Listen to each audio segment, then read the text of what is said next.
Thanks, Brandon.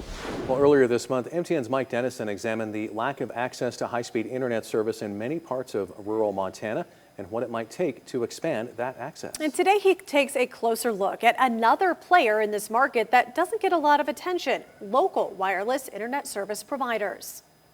As we reported earlier, the big boys of high-speed internet service, CenturyLink or the cable company's Spectrum, pretty much don't offer broadband once you get several miles outside of Montana's urban centers. That's where smaller wireless internet companies, known by their acronym WISP, have sometimes been stepping in.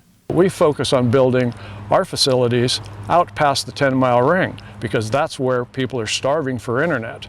And that's been our mission ever since we started in 2003 doing high-speed broadband, is to get folks the high speed that they need to do business and for kids to do their schoolwork. That's right. Weber's Montana Sky Networks has been around for more than 15 years, installing fiber optic cable and wireless towers that can beam internet to rural homes in Flathead Lake and Lincoln counties. Robert Bielecki started KDS Networks in Great Falls 12 years ago, after he moved to an area outside the city that didn't have high-speed internet.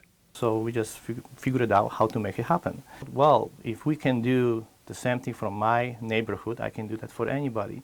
KDS has about 1,500 customers, primarily in suburban and rural areas of Cascade County. About a dozen WISPs exist in Montana, in cities big and small.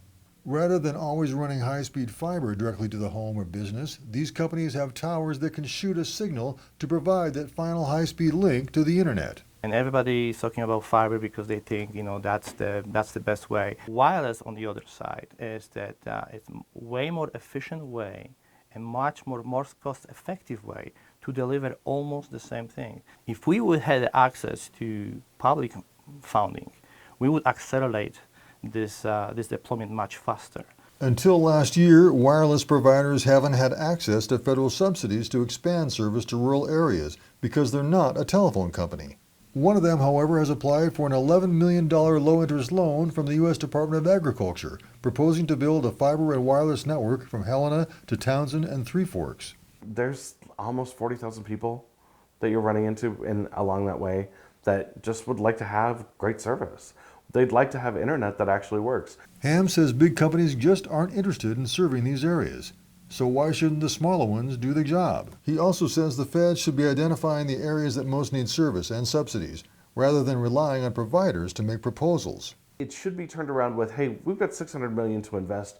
Where are areas that haven't been touched? Where are areas that people live now where we just know that there's no internet? Actually, the Federal Communications Commission is preparing to do just that with universal service money and distribute the money through an auction to providers with the best plan to serve these unserved areas.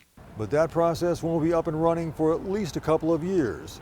So for now, these small providers are pretty much on their own, filling the gaps in the rural internet landscape. In Helena, Mike Dennison, MTN News.